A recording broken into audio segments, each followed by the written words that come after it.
অন্তর্বর্তী সরকারকে আগামী 15 জানুয়ারির মধ্যে জুলাই গণ অভ্যুত্থানের ঘোষণাপত্র জারির আলটিমেটাম দিয়েছে বৈষম্য বিরোধী ছাত্র আন্দোলন। কেন্দ্রীয় শহীদ মিনারে মার্চ ফর ইউনিটি সমাবেশ থেকে 72-এর সংবিধান বাতিল ও আওয়ামী লীগ নিষিদ্ধের দাবি জানানো হয়েছে। শেখ হাসিনা ও তার দোসরদের দ্রুত বিচারের দাবিও করেছেন তারা। শহীদুল্লাহ রাজুর রিপোর্ট।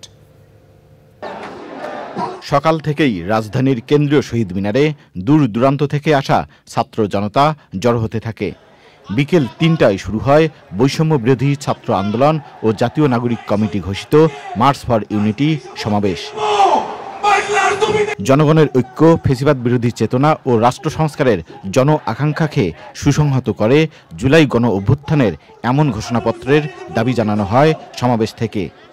বাংলাদেশের মানুষ এক নতুন সংবিধান প্রত্যাশা করে। আমাদেরকে বলা হয় নতুন সংবিধান করবে, তার ম্যান্ডেট কোথায়? আমরা বলি নতুন সংবিধান নির্বাচিত প্রতিনিধিদের মাধ্যমেই হবে। আমরা বলতে চাই 15 জানুয়ারির মধ্যে আমাদের এই জুলাই গণ অভ্যুত্থানের ঘোষণাপত্র জারি করতে হবে। আওয়ামী লীগের বিপক্ষে, মুজিববাদীদের বিপক্ষে যারা এই ফ্যাসিবাদী এবং সন্ত্রাসের রাষ্ট্র কায়েম করেছে তাদের বিপক্ষে আমাদের এই লড়াই, আমাদের এই সংগ্রাম আমাদের জারি থাকবে।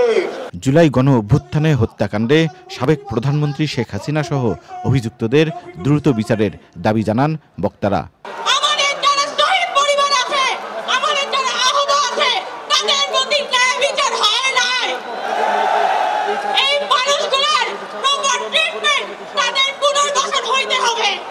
আমাদের এই বাংলাদেশ সকল দেশের সাথে বন্ধুত্বপূর্ণ পররাষ্ট্রনীতিতে যাবে, কিন্তু সেই বন্ধুত্বপূর্ণ পররাষ্ট্রনীতির সুযোগে কেউ যদি মাথা উঠে বসে, আমরা তাকে মাথা থেকে মাটিতে ফেলে দিতে বিন্দুমাত্র দ্বিধা করব না।